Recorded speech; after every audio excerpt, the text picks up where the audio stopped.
রাজ্য রাজনীতিতে নক্ষত্র পতন। প্রয়াত রাজ্যের প্রাক্তন মুখ্যমন্ত্রী বুদ্ধদেব ভট্টাচার্য গতকাল বৃহস্পতিবার সকাল 8টা 20 নাগাদ বাম জমানার শেষ মুখ্যমন্ত্রীর জীবনাবসান হয়। শোকের ছায়া রাজ্য রাজনীতিতে। তিস্তা নদীর পাশের শহর জলপাইগুড়ি ছিল বুদ্ধবাবুর বড়ই প্রিয়। 1996 থেকে 2000 সাল পর্যন্ত বহুবার তিনি এসেছেন জেলা জলপাইগুড়িতে। মুখ্যমন্ত্রী হওয়ার আগে উপমুখ্যমন্ত্রী এবং তথ্য সংস্কৃতি মন্ত্রী থাকাকালীন জলপাইগুড়ি শহরের বেশ কিছু প্রকল্পেরও শিলান্যাস করেছিলেন তিনি। তথ্য ও সংস্কৃতি বিভাগের ভারপ্রাপ্ত মন্ত্রী থাকাকালীন 1995 সালে শরচন্দ্রদেব রায়কোট সাংস্কৃতিক কলাকেন্দ্রের ভিত্তিপ্রস্তর স্থাপন করেন তিনি। পরবর্তীকালে উপমুখ্যমন্ত্রী থাকাকালীন 1999 সালে জলপাইগুড়িস্থিত শরচন্দ্রদেব রায়কোট সাংস্কৃতিক কলাকেন্দ্রের উদ্বোধন করেন তিনি। জলপাইগুড়ি শহরে এসে বহুবার তিনি রাত্রি যাপন করেছেন জলপাইগুড়ি সার্কিট হাউসে। লোকসভা নির্বাচনের আগে 2009 সালে ধূপগুড়ি রেগুলেটেড মার্কেটে শেষ সভা করেন বুদ্ধদেব ভট্টাচার্য। 2008 সালে এক ছাত্রের আঁকা বাম ঐক্যের ছবি তিনি বেশ পছন্দ করেছিলেন। সুকান্ত ভট্টাচার্যের বেশ কিছু কবিতার নাট্যরূপ দিয়েছিলেন তিনি। ফিরে দেখা, স্বর্গের নিচে মহাবিশৃঙ্খলা তার লেখা কিছু উল্লেখযোগ্য বই। 2022 সালে পদ্মভূষণ লাভ করলেও তা তিনি প্রত্যাখ্যান করেছিলেন। এই বিষয়ে সমাজসেবী নব্যেন্দু মৌলিক জানান, 2008 সালে 25শে ডিসেম্বর আমার আঁকা বাম ঐক্যের ছবি তৎকালীন মুখ্যমন্ত্রী অর্থাৎ বুদ্ধদেব ভট্টাচার্যের খুব পছন্দ হয়। তখন আমি অনেক ছোট, কিন্তু তার সেই স্মৃতি এখনও আমার মনে পড়ে। আজ তার প্রয়াণে আমি শোকাহত।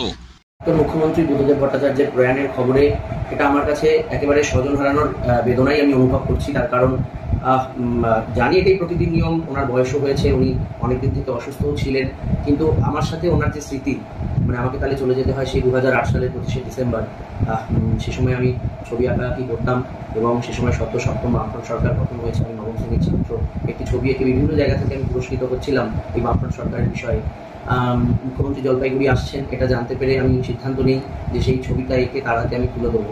এবারে এটা তো ভাবাটা যতটা সহজ, কাজটা ততটাই কঠিন, কারণ মুখ্যমন্ত্রীর বিষয়, সেখানে অনেক প্রোটোকল, অনেক প্রশাসনিক বিষয়, প্রশাসনিকভাবে চেষ্টা করা হয়, দলগতভাবে চেষ্টা করা হয়, কিন্তু সেই বিষয়টা খুব একটা এগোয়নি। মুখ্যমন্ত্রী জলপাইগুড়ির সাংবাদিকদের মাধ্যমে বিষয়টি জানতে পেরে নিজেই উপযাচক হয়ে আমার বাড়িতে সরকারি গাড়ি পাঠিয়ে আমাকে নিয়ে আসেন এবং আমি দেখা করি। সেই অর্থ 6 মিনিটের স্মৃতি তার সাথে আমার, যেখানে উনি জিজ্ঞাসা করছেন নাম, কোন স্কুলে পড়ি, কতদিন লেগেছে ছবি আঁকতে, এবং পরবর্তীকালে যখন আমি ওনাকে পায়ে হাত দিয়ে প্রণাম করছি ছবিটি তুলে দেওয়ার পর, উনি আমাকে বলছেন বেস্ট অফ লাক, জীবনে বড় হোক। এই যে কথাটা, এটা আমার কাছে আজও কানে ভাসছে।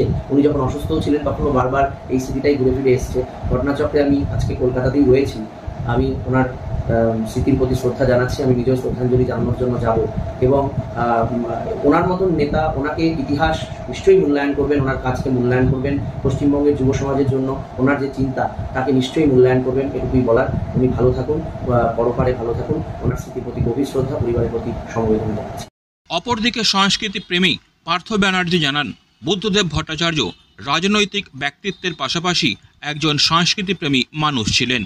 তার কর্মব্যস্ততার মধ্যেও তাকে আমরা বহুবার দেখেছি পশ্চিমবঙ্গ সাহিত্য একাডেমি এবং বাংলা একাডেমিতে কবিতা পাঠ করতে। আজ আমরা এক সাহিত্য প্রেমীকে হারালাম। দুটো দিক আমরা সবাই জানি আর কি। একটা রাজনৈতিক দিক, উনি দীর্ঘদিন মুখ্যমন্ত্রিত্ব করেছেন, কিন্তু রাজনীতির বাইরেও, রাজ্য সামলানোর বাইরেও ওনার ভেতরে যে মানুষটা ছিল, মানুষ বুদ্ধদেব ভট্টাচার্য যিনি সাহিত্যিক এবং সংস্কৃতি মনুষ্য ছিলেন, তাকে আমরা হারালাম। এবং তিনি শত কাজের ব্যস্ততার মধ্যেও তাকে আমরা পশ্চিমবঙ্গ সাহিত্য একাডেমি, বাংলা একাডেমিতে কবিতা পাঠ করতে দেখেছি, যেটা দেখে আমাদের ভালো লাগতো।